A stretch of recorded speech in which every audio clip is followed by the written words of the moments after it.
Good afternoon. Today we are starting a series on some of the presidents in the northern region. And I'm honored to have Jolie McShane.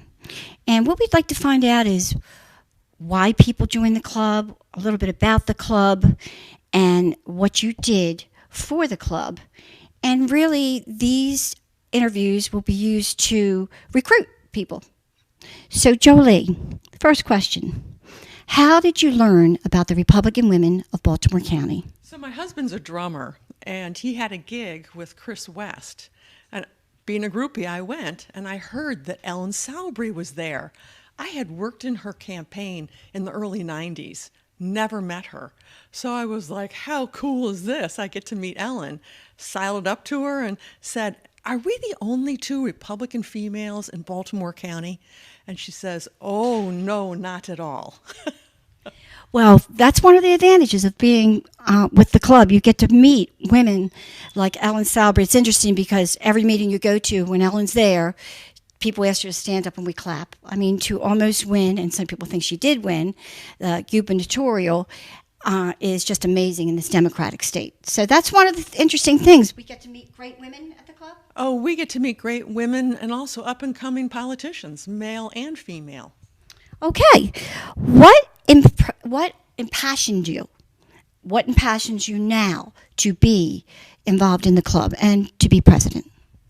So the group is very empowering because we have an opportunity to be around other women who think the same as I do. And that's empowering because you feel so often that you're alone. And joining the club, I found my best friends.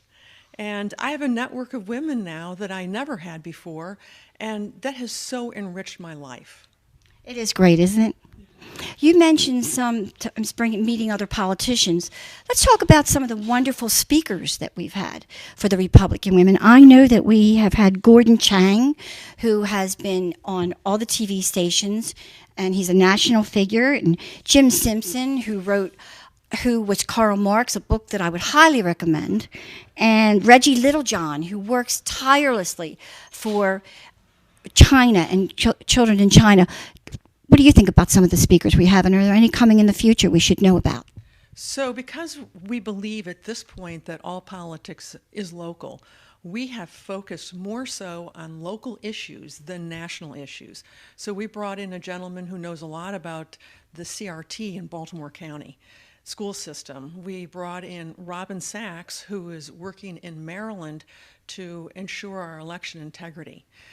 These types of speakers are enabling us to have action items that tie in directly to making changes with our local politics. You mentioned action items, and I give you credit for that. I think you were the one that implemented the action items, and people leave meetings feeling so empowered because they know what to do. And some of these action items have really taken off. Tell us about some of your recent action items. So the one that struck everybody right out of the box was writing a letter to Baltimore County school systems about the pornography in their high schools.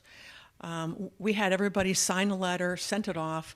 Baltimore County responded saying, oh, you have to fill out Rule 6002, which is just a form. So our next meeting, we had a very healthy attendance of 90 people. Well, guess how many forms Baltimore County received? We supplied the letter, the form, an envelope, and we mailed them. So that has had an impact. And I know it made the press, correct? Oh, yes. So that was a great action item.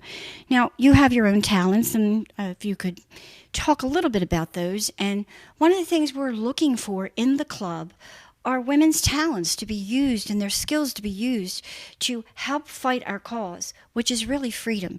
So what are your talents, and what are some of the things that you think could be brought to the club to help us to grow? And why has our club grown so much? So when I joined the club, the website needed help. Social media was a disaster, and that's actually what I do professionally.